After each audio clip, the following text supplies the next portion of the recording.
देश की अर्थव्यवस्था के सामने इस समय महंगाई सबसे बड़ी चुनौती है, ये बिल्कुल क्लियर हो गया।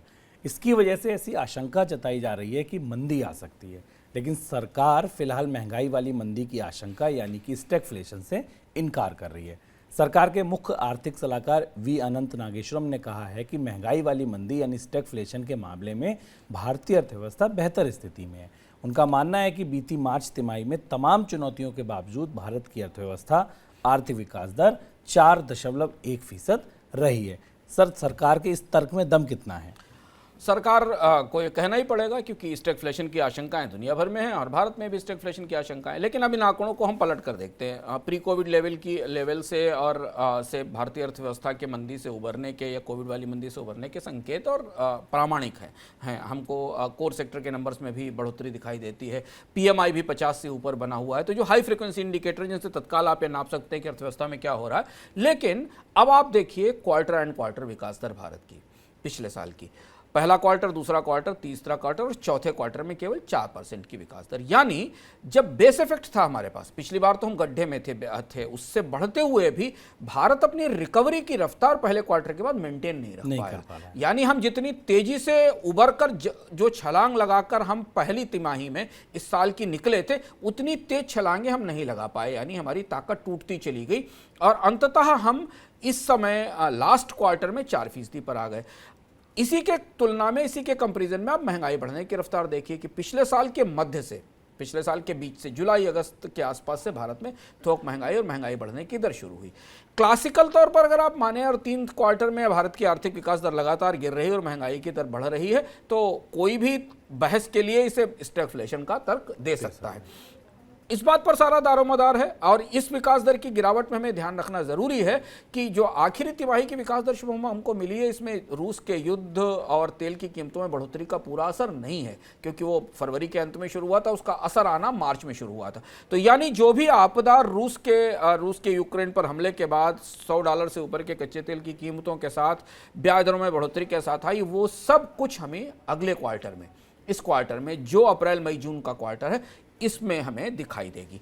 और इसलिए निगाहें इस बात पर नहीं होंगी जो बीत गई सो बात गई, यानी पिछला साल तो गया। हम जिस क्वार्टर में बैठे हैं, अगर इस क्वार्टर में भारत की आर्थिक विकास दर और गिरती है, जिसकी संभावना दिखाई दे रही है, और महंगाई और बढ़ती है, तो भारत में स्टैगफ्लेशन आ गई है, ये बहसें या ये सवाल जरूर उठेंगे, क्योंकि ये दबाव दिखेगा जब आपकी आर्थिक विकास दर लगातार घट रही हो और महंगाई बढ़ रही हो, तो वही स्टैगफ्लेशन है। और सरकार के तमाम हिस्से, तमाम नियामक ये मान रहे हैं कि मीडियम टर्म में भारत की महंगाई दर इस साल कम से कम 2023 में 7%, 6.9 से 7 से 7.5% रह सकती।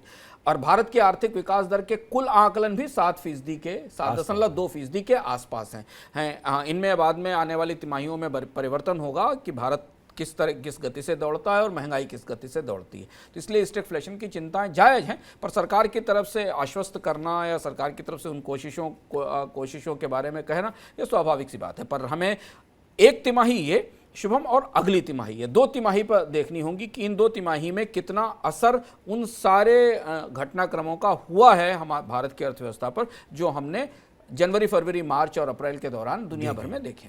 सर, एक बड़ा इंपॉर्टेंट सवाल यहाँ पर महंगाई का हो जाता है कि सरकार ने महंगाई को रोकने के लिए कई प्रयास किए।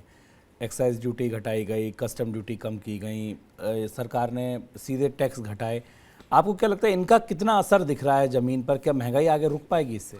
सरकार ने महंगाई को सबसे बड़ी चुनौती के रूप में स्वीकार किया और उसके कदम उठाए। जैसे हम आज ही हमने देखा कि कमर्शियल सिलेंडर के रेट रिवाइज हुए हैं। ATF के प्राइस कुछ तेल कंपनियों ने कम किए हैं। लेकिन ये सारी चीज़ों के असर आने में 2 से 3 महीने का समय लगेगा। रिजर्व बैंक को भी लग रहा है कि कंजर्वेटिवली वो इसका असर 25 से 30 से बेसिस पॉइंट के आसपास दिखाई देगा।